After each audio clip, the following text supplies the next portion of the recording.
Kumukutip-kutitap, bumubusi-busilak, ganyan ang indak ng mga bumbilya.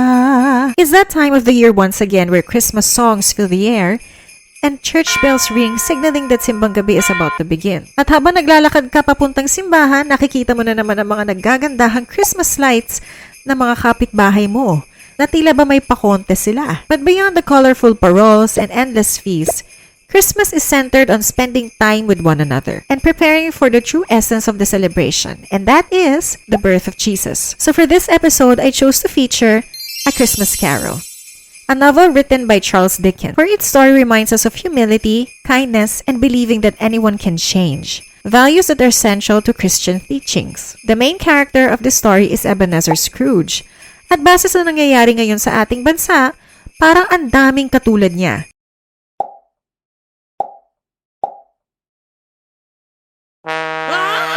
How did Charles Dickens make the story of Scrooge inspire people to be kinder or more generous today? At ano bang mga leksyon ang matututunan natin sa istoryang ito? Find out only here on Ang Sarap Pala Magbasa with your host, Tessa Saavedra, and welcome to my Christmas special.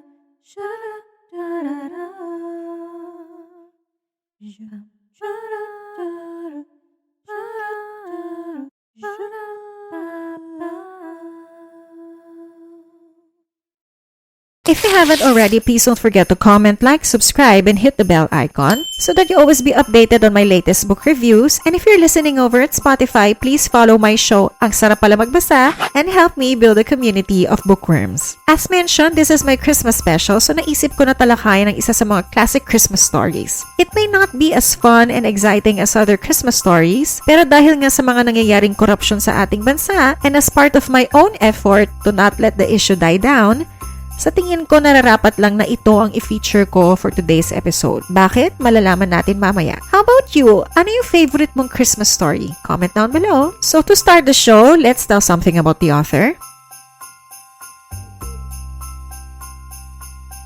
Charles Dickens was born in Portsmouth, England, but by the age of 10, he had moved with his family to Kent and later to London. His father was arrested and sent to a debtor's prison for spending beyond his means, marking a shift in Dickens' life from a carefree childhood to one filled with uncertainty. So, ang naging hugot daw ni Charles Dickens sa pagsulat niya ng mga istorya, ng mga novels niya, ay yung sudden shift na nangyari dun sa buhay niya nung nakulong yung kanyang ama. Dickens began to develop ideas about social injustice and the need for reform in pre-Victorian Britain. These themes would later become a staple of his own literary canon. Dickens preferred to write his chapters as they were needed, rather than completing the entire work in advance. This approach contributed to his success as it allowed his prose to naturally fit the format of monthly installments. In modern times, para siyang TV series. Instead of inserting breaks arbitrarily to meet page counts, Dickens could deliberately leave readers eager for the next chapter, creating what we now call a literary cliffhanger. So for our trivia,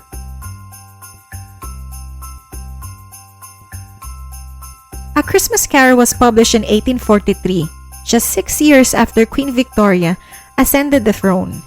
At that time, many felt that the moral fiber of society was eroding due to a decline in Christian values.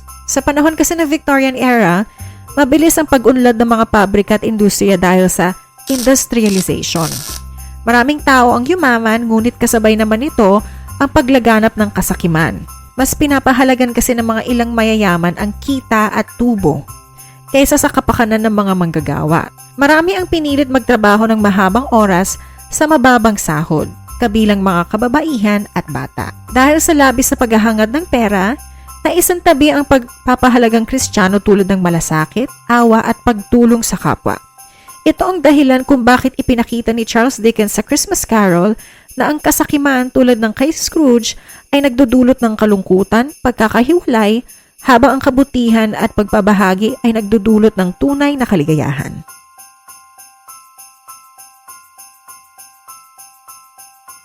So para sa ating synopsis, so the story centers on Ebenezer Scrooge, a wealthy but miserly curmudgeon And it is clear that Dickens attributes his harsh disposition to his lack of compassion and secular outlook. Sa bisperas daw ng Pasko, si Scrooge daw ay binisita ng 3 multo.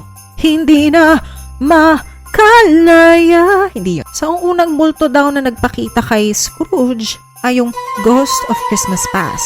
Ito ay nagpakita sa kanya ng mga alaala ng kanyang malungkot na pagkabata at nawalang pag-ibig. Pangalawa, ang kaluluwa naman na nagpakita sa kanya ay si Ghost of Christmas Present. At ibinunyag naman ito sa kanya ang paghihirap at kagalakan ng iba, kabilang ng pamilya Cratchit. At ang huling kaluluwa naman na nagpakita sa kanya ay si Ghost of Christmas Yet to Come, na binabalaan siya ng isang madilim na hinaharap kung hindi siya magbabago. So these visits lead to Scrooge's transformation. By Christmas morning, he becomes generous, compassionate, and joyful, embodying the message that people can change when they confront the consequences of their actions. So, para ho dun sa mga nakabasa nitong librong ito, ano kaya yung mga naging realization ni Scrooge? Ano po? Ano sa tingin niyo yung pinakatumatak sa kanya na para talagang magbago siya, mag-transform siya from mula sa kanyang pagiging kuripot at pagiging sakim ay talagang nagpabago sa kanya to be good to others? So, comment down below.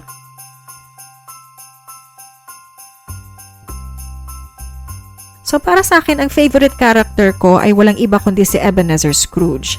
Kasi si Scrooge ay isang perfect example ng isang bida kontra bida. Scrooge's transformation remains relevant in modern society, particularly in the Philippine context, where strong family ties, bayanihan, and compassion for others are deeply valued. Just like Scrooge, many people today can become consumed by work, financial success, or personal gain, sometimes at the expense of empathy. Dickens' message serves as a reminder that individual actions affect the wider community.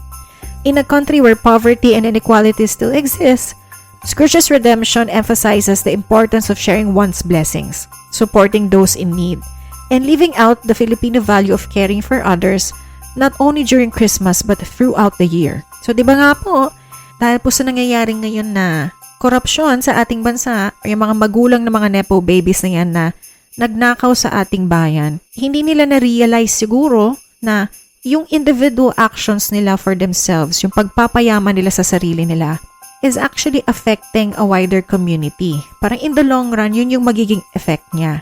Kasi tingnan mo, dahil nga sa kinulimbat nila yung pera, ang daming naghihirap ngayon, and yung kahit yung mga anak nila na siguro wala namang ginawa, nadadamay tuloy sila ngayon. Sinasalo nila yung galit ng taong bayan kasi nakikita na sila yung naggagastos ng pera na dapat na mas napunta sa mga projects na nagpa-improve ng ating transportation at kahit na mga health sector sana natin, diba? So for the story time, this novel already had so many movie adaptations. In fact, back in 2009, I chose to see this movie over New Moon, yung sa Twilight Saga. Kasi naisip ko, I think mas okay na ito na lang yung panoorin namin kasi it's Christmas themed eh. So mas bagay, 'di ba? Pero nung time na yun nagsisi ako, naalala ko kasi hindi pala siya ganun ka-exciting or fun. Growing up kasi mas nasanay ako dun sa mga pelikula na Home Alone, yung punong-puno ng komedya at mas makulay. So hindi siguro ako sanay. Pero going back, I think like I said, importante na balik-balikan natin yung ganitong mga story so that we could understand or better understand the true meaning of Christmas. It's not just colorful lights and gifts. It's about giving and loving one another. Also, in modern times, siguro, kung meron man siguro tayong pwedeng ihambing sa naging transformation ni Scrooge, ayan ay walang iba kundi si Father Flavie Villanueva. He is the modern-day Scrooge, not because he began as a cold and greedy man, but because he embodies what Scrooge became after his transformation. For those of you who don't know, Father Flavie Villanueva was a former drug addict. And when he recovered, naging advocacy niya yung tumulong sa kapwa. And one of the lines in the story or in the novel is, "Mankind was my business." So Villanueva's life show that this line is not just a literary wisdom, but a real moral responsibility in modern society. And up next, usually, namimili ako ng mga words na gusto kong gawing word of the day for each episode.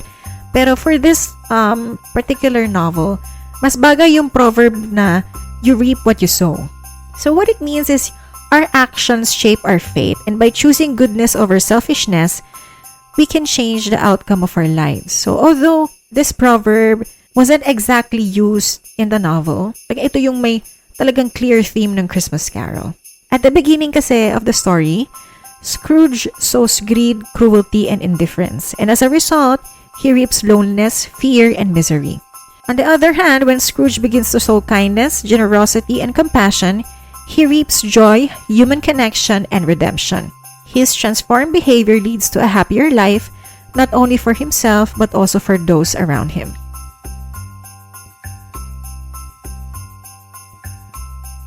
So what I liked about the book, aside from the Christmas atmosphere, Charles Dickens did a good job at making the theme of the story centered around meaningful lessons about humility, kindness, and generosity. He was able to balance warmth and sorrow, making readers feel sympathy, hope, and joy by the end.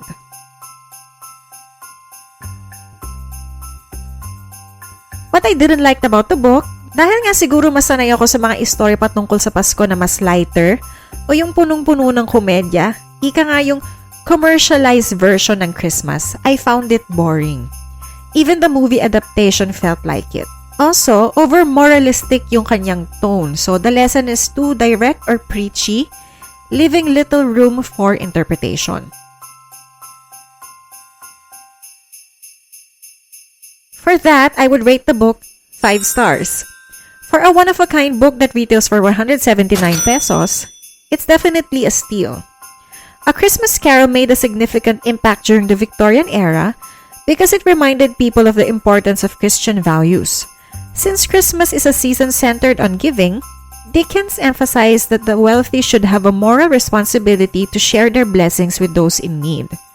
Through Scrooge's transformation, the novel encourages readers to remain true to their morals, showing that generosity, compassion, and empathy are essential not only during the holidays but throughout one's life.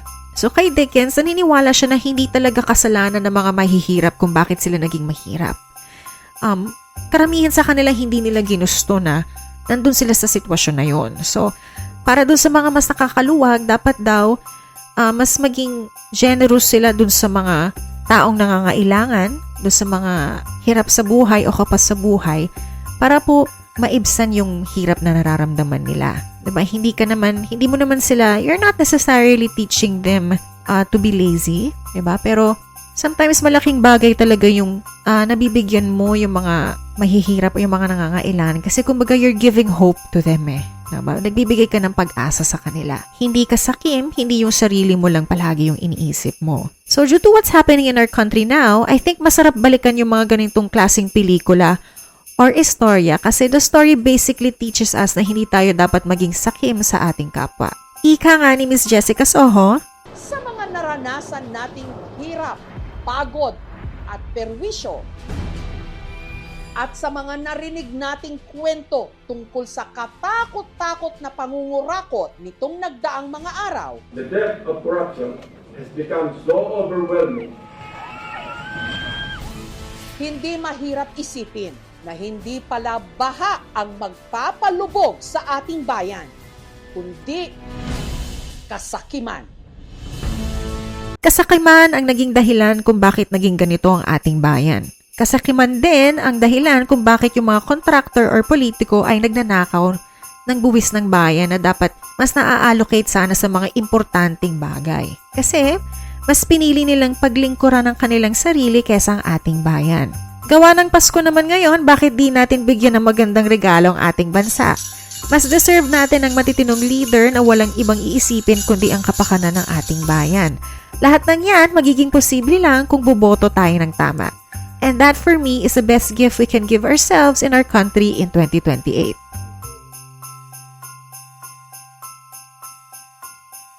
Ang sarap pala magbasa dahil ang istorya ang nagpapaalala sa atin ng diwa ng Pasko. Ang sarap pala magbasa dahil ating natututunan na ang pagmamalasakit sa kapwa ay humahantong sa pagkakaisa, kagalakan at mas makataong lipunan. Ang sarap pala magbasa dahil gaano man kabigat ang ating mga kasalanan, Ito ay nagpapatunay na hindi pa huli ang lahat para magbago para sa ikabubuti.